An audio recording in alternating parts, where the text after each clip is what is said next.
I struggled a lot with school. I was struggling with dyslexia, and so I would get my D's and B's switched around. I was reading on the opposite side of the page, and the teachers were very patient with me, but I was trying my hardest, and they could not understand why I was not doing it correctly. And I felt very insecure about that. And I was probably not the thinnest kid either. I was pretty fat back then.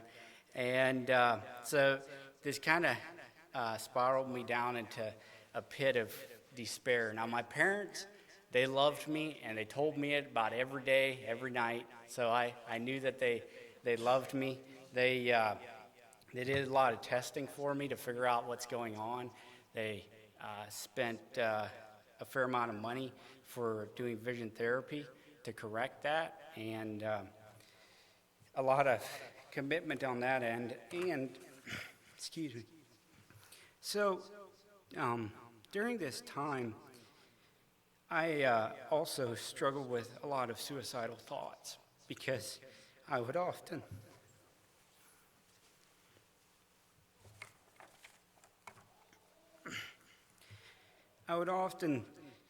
get so bogged down with what was in front of me that I got to the place where I felt like it would be beneficial to my family that I wouldn't be around anymore.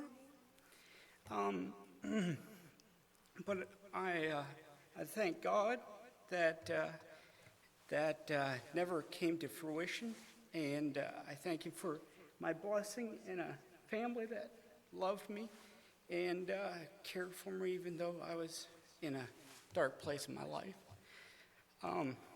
I'm sorry, wow, really getting off to a great start here, just waterworks already.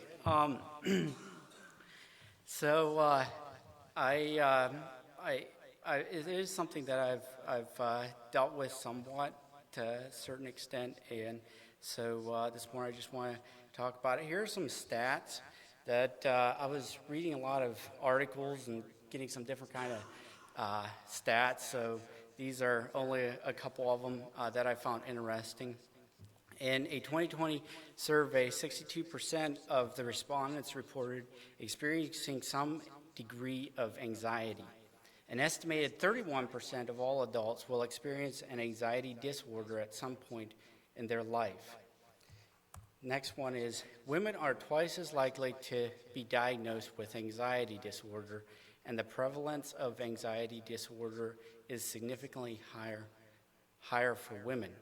And then you can see the percentages there, 23.4%, and for men it's 14.3%. But if you look on the other side, this stat is very interesting. In the Western world, males die by suicide three to four times more often than do females. And I dug into that a little bit because as you can see beside it there, supposedly, women are much higher than men are to struggle with anxiety. And a lot of these statistics, they also lump in with depression. So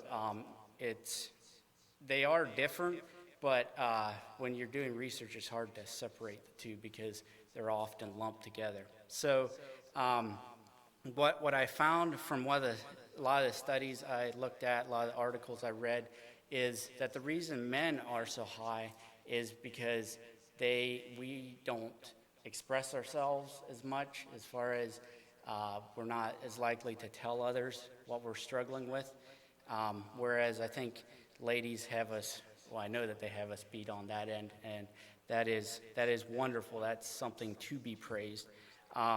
So this isn't just a lady's problem. It isn't just a man problem. It's both of us. And I was thinking about it, how we as a church relate to people. I was thinking of how, what would we do if one evening at a men's meeting we're sitting around and Junior at the end of it opens up and it's like, does anybody else have anything to say, as he always does? And somebody pipes up and says, you know what, guys, I've been going through a lot. My back's against the wall. I don't know how I'm going to get out of what I'm going through. You can fill in the blank with whatever he might be going through, but he's very overwhelmed. I would like to think that we would surround him in prayer, and I'm fairly confident we would. But I would hope that that isn't where it stopped. I would hope that we would encourage him and surround him with love and kindness. But what I've seen happen is that men maybe come forward and they might pray for him, and then they get forgotten, or else they get ignored, or they, people feel a little insecure or uneasy talking to them about the subject, so they'll just dance around the subject and talk about everything under the sun except what's really going on in their lives, because it's a touchy subject and it's hard.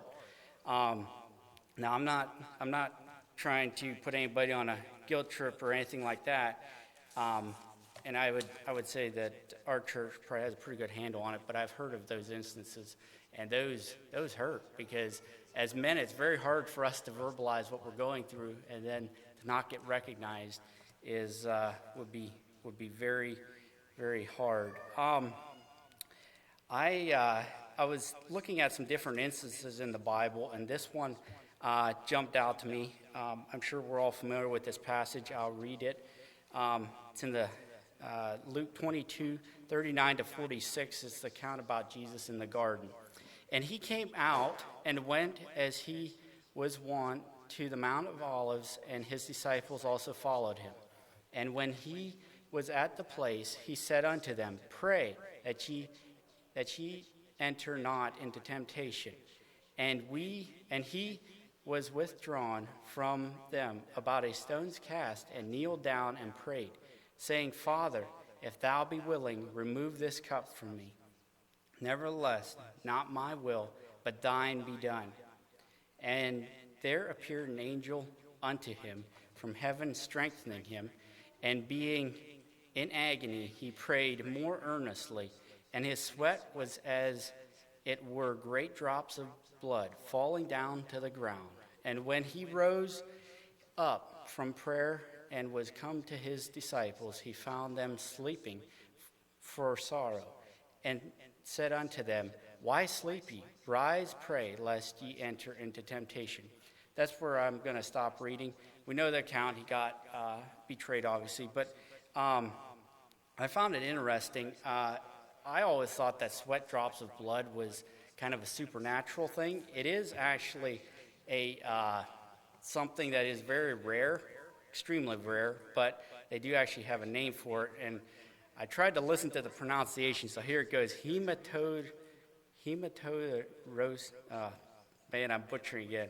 But anyways, sorry, I tried to remember the pronunciation, but it's a very rare condition in which an individual sweats blood. It may occur in an individual who is suffering from extreme levels of stress.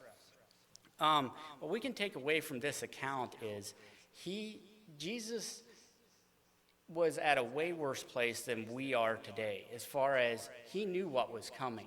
So often when we are up against the wall, we actually don't know what's around the corner. But Jesus knew everything that was coming down his way. He knew that he was going to be betrayed. He knew that his disciples were going to reject him. He knew that he was going to be beaten. He knew he was going to die for our sins. And that is so much more overwhelming than what we even go through. And he came back, and his disciples were sleeping. Now, I read that in that at the end, in that one verse it says they were sleeping in sorrow. That's basically meaning that I guess they were so. I guess different translations say it different Bible dictionaries say it differently. But what they basically all say is that they were so, I guess, torn up about it that they were actually sleeping, which I don't know. I didn't know that really goes together. But anyways, so they were sleeping, and he came back and he asked them to pray, and they were sleeping. That was just a slap in his face.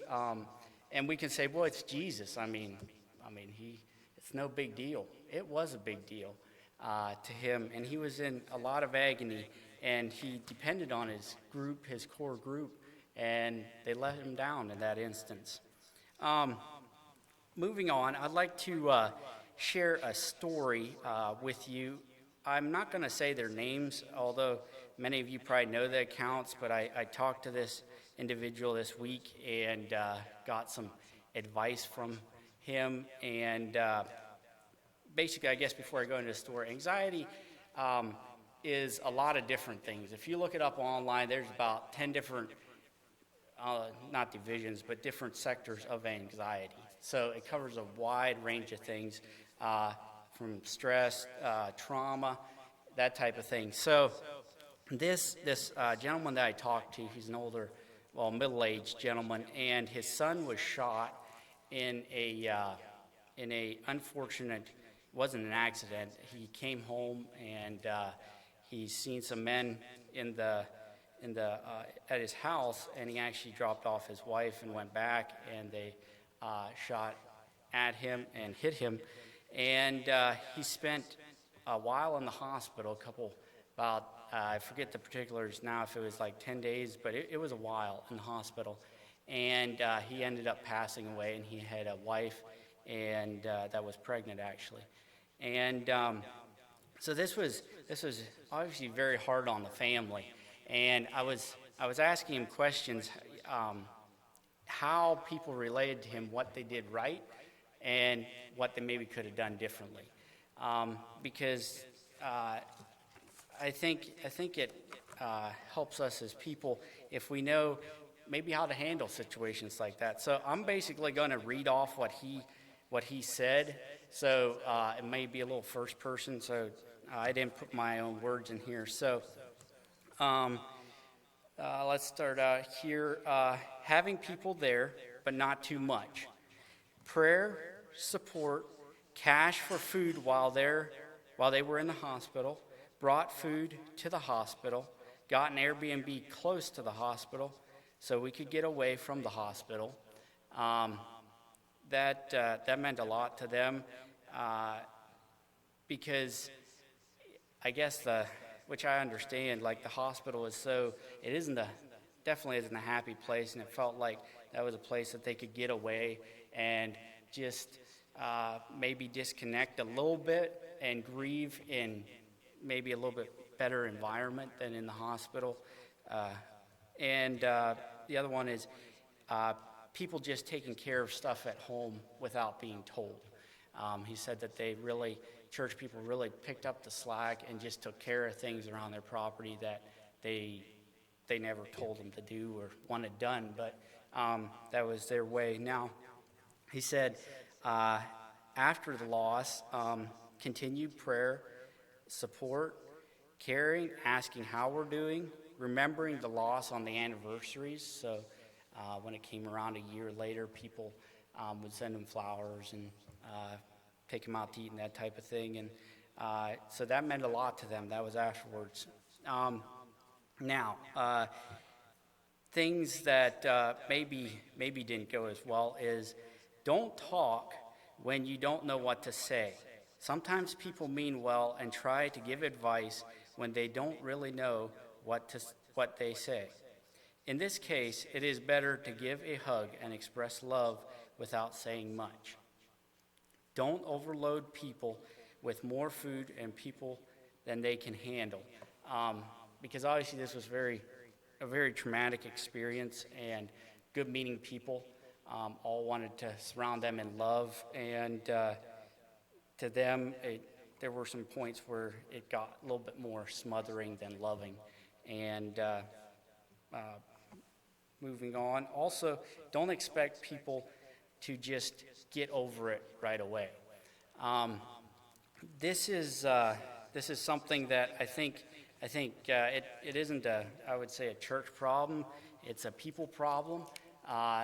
Whenever trauma happens or death or something unfortunate, everybody wants you to get back to sanity as quick as possible so that things can be normal. And the pressure is put on the griever, and they can feel it very vividly, and occasionally people even make comments, and that can be very detrimental and also set them back quite significantly as time goes on. So those are some of the things he said, but he did want to stress that they did feel a lot of love and support, and to not focus on the negative, but those are some of the things that they took away from that example.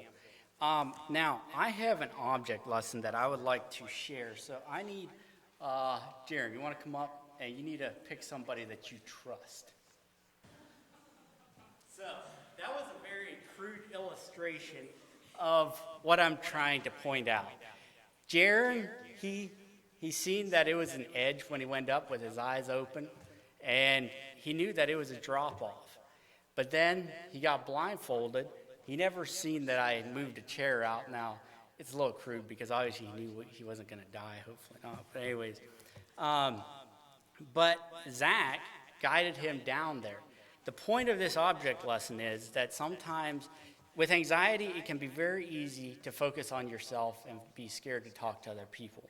But sometimes when you bring other people in your life, they can speak wisdom into your life, can walk you through things that maybe you don't see, and can help you in the long run. So I know it's a very crude example, but I hope you get the point in that. Another example is Matthew 14:22 to 33. And straightway Jesus constrained his disciples to get into a ship and to go before him unto the other side, while he sent the multitudes away. This is in the same chapter as the feeding of 5,000 people. So just to give some context. And when he had sent the multitudes away, he went up into the mountain apart to pray. And when the evening was come, he was there alone. But the ship was now in the midst of the sea, tossed with the waves, for the wind was contrary. And in the fourth watch of the night, Jesus went unto them, walking on the sea. And when the disciples saw him walking on the sea, they were troubled, saying, It is a spirit. And they cried out in fear. But straightway Jesus spake unto them, saying, Be of good cheer, it is I, be not afraid. And Peter answered him and said, Lord, if it be, thou bid me come unto thee on the water. And he said, Come. And when Peter was come down out of the ship, he walked on the water to go to Jesus. But when he saw the wind boisterous, he was afraid, and beginning to sink, he cried, saying, Lord, save me. And immediately Jesus stretched forth his hand and caught him, and said unto him, O thou of little faith, wherefore didst thou doubt? And when they were come into the ship, the wind ceased. Then they were in the ship, came and worshiped. Then they that were in the ship came and worshipped him, saying, Of a truth thou art the Son of God. So we can take a lot of different lessons from this passage, but the one I want to focus on is Peter seen Jesus on the water and immediately was like, Can I come out and join you? And so he jumped out of the boat, started walking on water, and all of a sudden, he got scared. He got afraid. And it's very easy for us humans to be like, why would Peter act like this? I mean, why did he get afraid? Because he just got done earlier, that week, seeing Jesus turn a couple loaves and fishes to feed 5,000 people. Like, that is a magnificent miracle. And here this guy is losing it out on the water. He walked a little ways before he started getting scared and drowning, so to speak. So what made him fear? And then I was thinking about it. I was like, you know what? I think people are too hard on Peter. So often, myself included, very much included, I jump into situations. I'm like, gung-ho, God's with me, here we go. And we get into the situation, and it gets bad. And all of a sudden, I start getting scared. And I'm like, oh my, God, where are you? Like, come on, this is supposed to be easy. Like, I thought that if you're with me, I'm all good and stuff. And I start focusing on the negatives. I start focusing on what could go wrong instead of what could go right. And I start focusing on the wrong things. I start floundering about. And it says it says here that Jesus reached out his hand and took him. Just very simply, took him, reached out his hand. And I would like to, Jesus does say, "Oh, ye of little faith." I don't want you to feel like if you are in depths of despair that it's you are lacking faith and you have a horrible spiritual life. Because a lot of times this conversation with anxiety, good-meaning people try to put the burden on them and say, well, you just don't have enough faith. You're a Christian. You shouldn't struggle with this stuff. And that's not true, and that's definitely not the right attitude to have or share with. But here, Jesus picked him up, got him out of his depths of despair. So that is the lesson I would like to share on that.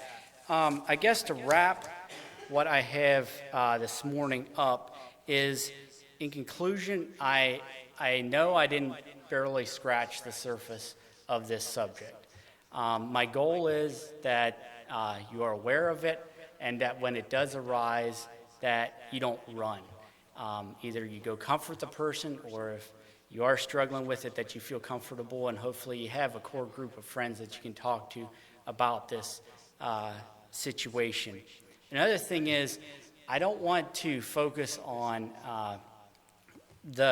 what you do as far as some people are very hard against medications, and some people are very hard against natural things for this type of thing. That's the wrong focus to be on. I'm very much for if it's working for you, then that's great. Now, there are some things that I would caution, and I would say that we don't really have an issue with this, but the world's answer has become more of meditation and yoga to ease it, and of a lot of self-proclamations and being one with yourself, basically turning yourself into a god, so you have control of your situations, basically what is going on. So I would caution you on that, but I don't want to focus on what is the right approach as much as like medical or natural. I want you this morning to be aware of it and to be willing to walk with people through this valley that they're in. I want to end with these verses in Philippians 4:6-9. Be anxious for nothing, but in everything by prayer and supplication with thanksgiving, let your requests be made known to God. And the peace of God, which surpasses all understanding, will guard your hearts and minds through Christ Jesus. Finally, brethren, whatever these things are true, whatever these things are noble, whatever these things are just, whatever these things are pure, whatever these things are lovely, whatever these things are of good report, if there is any virtue and if there is anything praiseworthy, meditate on these things. The things which you learned and received and heard and saw in me, these do, and the God of peace will be with you. This is a passage that I'm hoping is a comfort, and I just want to bless you guys. Thank you for listening to me.